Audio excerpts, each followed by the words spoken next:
just got kind of like a, I guess it'd be like a rant.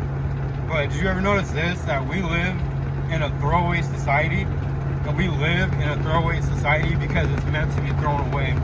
And there was gonna be like be a point where this whole society is gonna be thrown away. You ever hear the term called planned obsolescence, right? Planned obsolescence is you buying an iPhone, and then in 3 years, even 3 years of having it, even though you take care of the phone, the lithium-ion battery just gives out on it, and it won't hold the charge longer than like 20 minutes. I mean, you know, I know because that's happened to me plenty of times, right? I'm someone who wants to keep a phone, like, if my battery was still good in my original iPhone 4 I got back in 2012, I'd still have it. You know, I'm telling you right now, I'd still have one. I never got another one.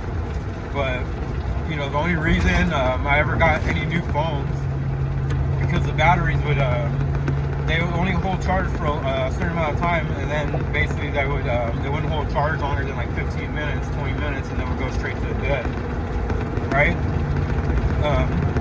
And we live in a time and age where technology is so advanced. You don't think they can't make a battery that could last for like 50 years and, like, you know, have a life that would last at least like 50 years before it starts degrading? I mean, you think they can't do that? It's the same with cars. There's a reason why, like, the pinnacle of automobiles were in the early 2000s. And, you know, somewhat in the mid 2000s, but that was like the pinnacle of automotive technology, where the engines were, you know, advanced enough to where they would last forever. And I'm talking about really any manufacturer. I don't care if you had a Honda, a Subaru, a Ford, a Chevrolet, whatever car brand. If you did the proper maintenance, it would be easy to get 300,000 miles out of any of those cars. Right? And on average, 300,000 miles, you know, if you don't drive like I do, like 50,000 miles a year, that car will last you for like 10, 15 years easily, right? But back to my point, planned obsolescence. Things are designed to fail. Everything's designed to fail. Why? So you could keep the wheel of consumerism spinning, right? Because if they just made products that would just last a lifetime, where's the profit in that? You know, it lowers the profit margin. If they get you used to buying products to where you're just like, well, I'm used to a car only lasting 5 years, and then the engine blows up or the transmission blows up. Or I'm used to buying a phone where, like, you know, a good phone would last 5 years and it would just, you know, fall apart. When you get people used to that, they're used to buying new products more often, right? Planned obsolescence. Now, how's that pertain to society? Right? We live in a throwaway society.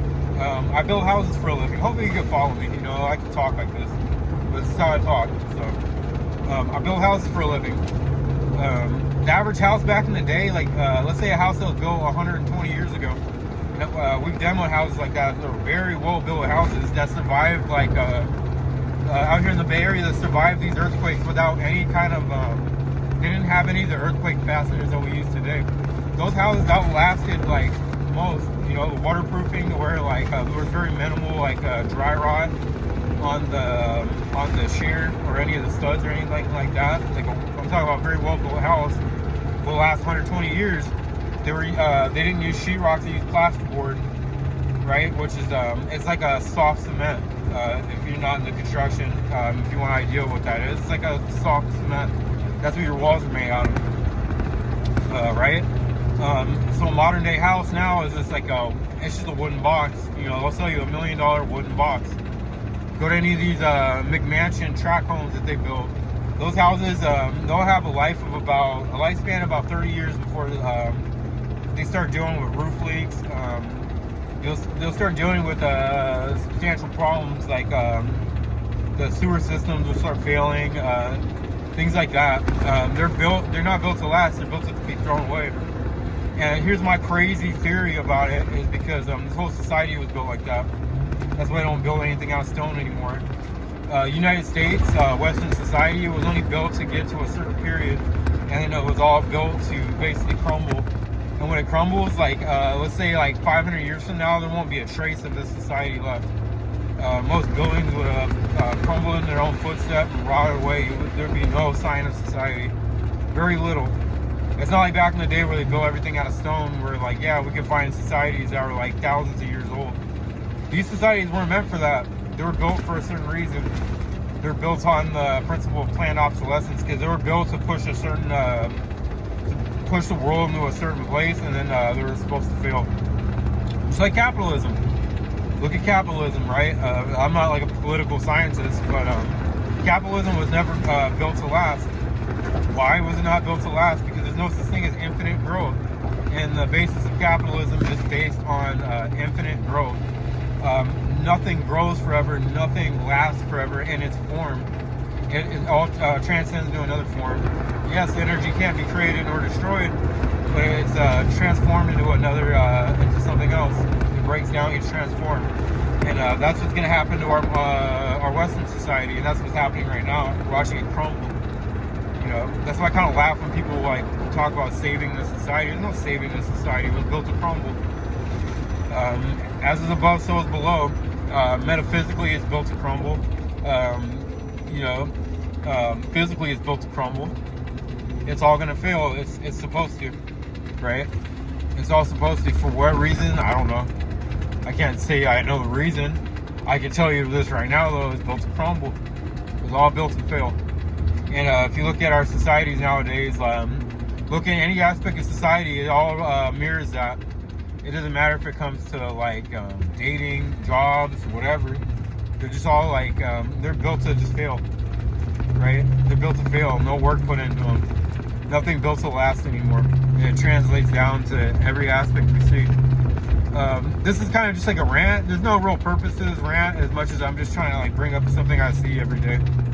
And I know a lot of people see that subconsciously, and sometimes it's good for the subconscious things to get brought to light a little bit more, just see. You know, I don't know why it was built like that, but I know it was. I know everything was built to fail. That's why, like, even like an oven that's 70 years old is still working, but an oven you buy now, like 5 years from now, like a transistor or something, and it will fail and it will be like basically worthless, and you gotta just scrap it and buy another one. But yeah, back to the capitalism point. You know, this society is not meant to last. There's no such thing as infinite growth, and it's all gonna fail. No, I'm not pushing any other political system or ideology. Communism doesn't work. You know, you can't get something from nothing. It all has to come from somewhere. So that doesn't work. Socialism doesn't work. None of it really works. You know, maybe if you blend it together, it won't work. But anyway, that's not really my point. My point is, just look around. You know, nothing's built to last anymore. And maybe going forward, we need to start thinking about building things that last, like families, societies, products, whatever it is, mind state. Maybe we should start building things that are more meant to last. But yeah, that's all I wanted to say. You know, just a little rant. Hopefully you enjoy your day, and peace.